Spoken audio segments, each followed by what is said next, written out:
ఆయన దీక్ష తర్వాత భాష ప్రయుక్త రాష్ట్రాలు ఏర్పడినాయని ఆయన చెప్పారు.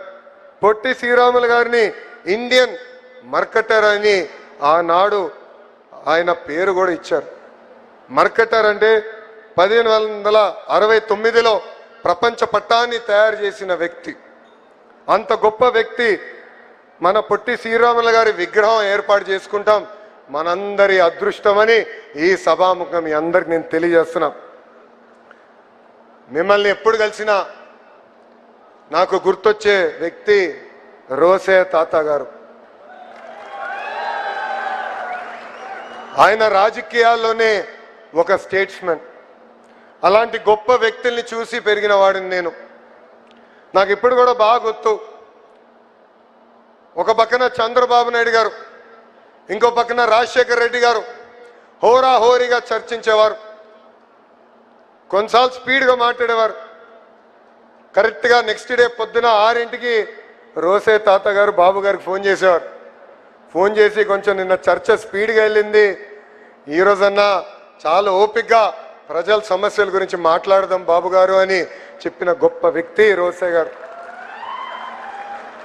రాష్ట్ర విభజన తర్వాత ఆయన పుట్టినరోజు నాడు రోసే తాతకు ఫోన్ చేసేవాడు.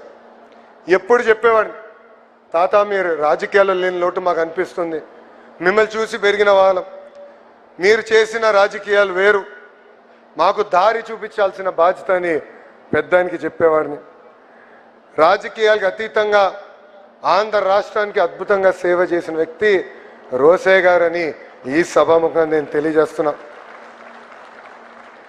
ఇప్పుడే చూసాం,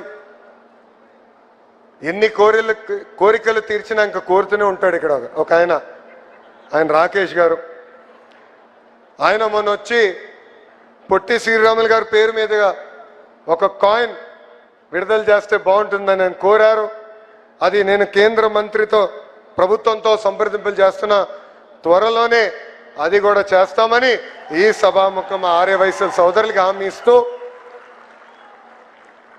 యువగలంలో నేను హామీ ఇచ్చిన ఆ హామీని నిలబెట్టిన మా బీసీ సంక్షేమ శాఖ మార్చులు సవిత గారికి, మా రౌడీ రాకేష్ గారికి 10 రూపాయల దగ్గర నుంచి ₹1 కోటి వరకు విరాళాలు అందించిన తెలుగు ప్రజలకి, మా సిఆర్డి అధికారులకి, ఆర్యవైశ్య సోదరుల పెద్దలకి, ప్రత్యేకంగా అమరజీవి పొట్టి శ్రీరాముల కుటుంబ సభ్యులకి నా హృదయపూర్వక అభినందనలు తెలుపుకుంటూ, రాబోయే 12 నెలల్లో స్మృతి వనం, photo gallery, museum, mini theatre, auditorium